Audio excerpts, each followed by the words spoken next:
Assalamualaikum warahmatullahi wabarakatuh. Hello, welcome to my channel.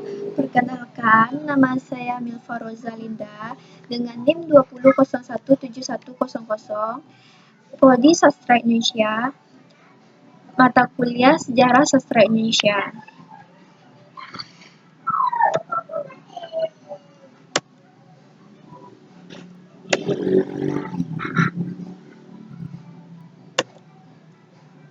Jangan lupa subscribe bunyikan loncengnya ya.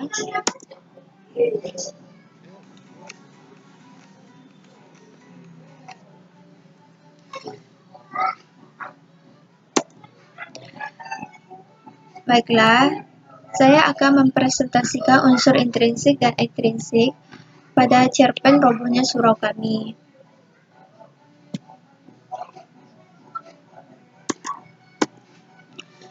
Sebelum masuk ke analisis unsur intrinsik dan ekstrinsik, saya akan membacakan sinopsis cerpen Robohnya Surau Kami karya A.A. Nafis yang menceritakan tentang seorang penjaga surau yang meradang akibat mendengar cerita dari seorang pembual tentang kejadian di akhirat kelak. Dikisahkan oleh si pembual bahwa Tuhan lebih menyukai orang-orang yang tidak hanya fokus beribadah sepanjang hidupnya, tetapi juga menjalankan perintahnya untuk menyayangi sesama, melindungi keluarga, mencintai alam, bekerja, dan sebagainya. Si kakek penjaga surau yang memang menghabiskan hidupnya untuk merawat surau dan beribadah kepada Tuhan pun akhirnya bunuh diri. Selanjutnya, saya akan membacakan unsur intrinsik yang pertama, yaitu tema. Tema cerpen ini adalah seorang kepala keluarga yang lalai menghidupi keluarganya.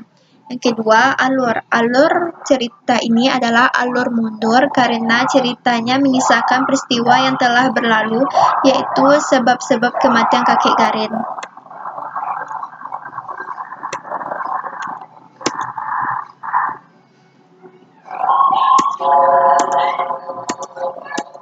Selanjutnya, penokohan. Yang pertama, aku. Pada tokoh aku memiliki berwatak selalu ingin tahu urusan orang lain.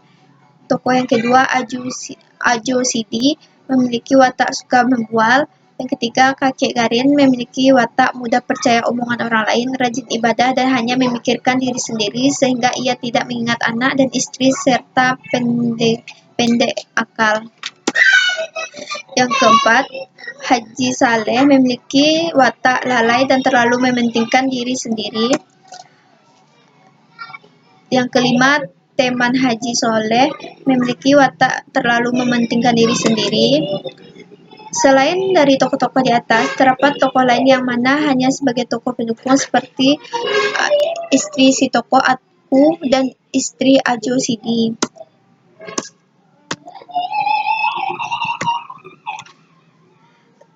Latar pada cerpen ini, yang pertama latar tempat.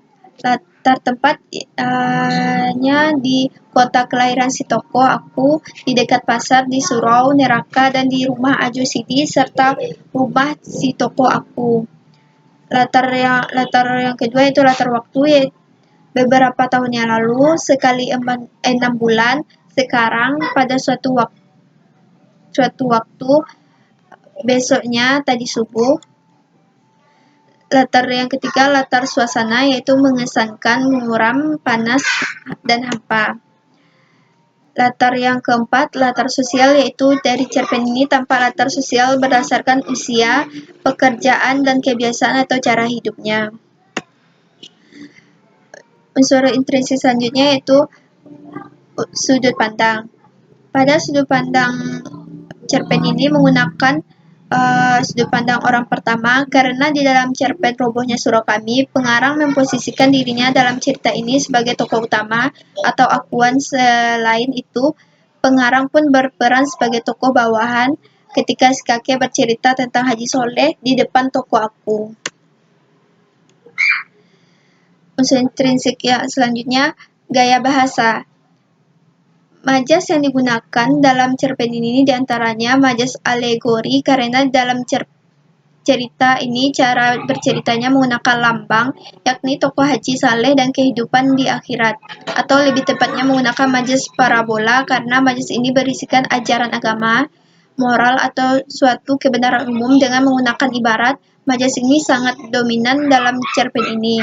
Selain majas alegori atau parabola, cerpen ini juga menggunakan majas sinisme. Pada cerpen ini, pengarang menggunakan kata-kata yang bisa digunakan dalam bidang keagamaan Islam seperti garin, Allah Subhanahu wa taala, alhamdulillah, astagfirullah, masya Allah, akhirat, tawakal, dosa dan pahala, surga, Tuhan, beribadah menyembahmu, berdoa, menginsafkan umatmu, hambamu, kitabmu, malaikat, neraka, haji, syekh, dan surau serta fitnah id, fitrah id, juga sedekah. Unsur intrinsik selanjutnya itu amanat. Amanat yang hendak disampaikan pengarang kepada pembaca atau pendengar yang terdapat dalam cerpen Robohnya Surau Kami, karya A.A. Nafis adalah sebagai berikut. Yang pertama, jangan cepat marah kalau ada orang yang mengejek kita karena ada perbuatan kita yang kurang layak di hadapan orang lain. Yang kedua, jangan cepat bangga akan perbuatan baik yang kita lakukan karena hal ini bisa saja baik di hadapan manusia tetapi kurang baik di hadapan Tuhan itu. Yang ketiga, jangan menyanyiakan apa yang kamu miliki. Yang keempat, jangan mementingkan diri sendiri. Yang kelima, kita jangan terpesona oleh gelar dan nama besar sebab hal itu akan mencelakakan diri pemakainya. Yang keenam, jangan egois. Unsur selanjutnya yaitu unsur ekstrinsik. Yang kedua, unsur ekstrinsik. Ekstrinsik yaitu yang pertama, biografi pengarang. Ali Akbar Nafis atau yang lebih dikenal publik dengan sebutan A. Nafis lahir di Padang Panjang pada tanggal 17 November 1924. Nafis belajar di INS Kayu Tanam dari tahun 1932 sampai 1943. Sejak tahun 1968 kembali mengabdi untuk lembaga pendidikan yang didirikan oleh Muhammad Syafi'i itu. Lebih dari 20 buku sudah dihasilkan olehnya, mulai dari kumpulan cerpen, puisi, novel, kumpulan esai, hingga penulisan biografi dan autobiografi. Pada tahun 1956, ia menulis kumpulan cerpen Robohnya Surau Kami yang merupakan karya monumental dalam dunia sastra Indonesia.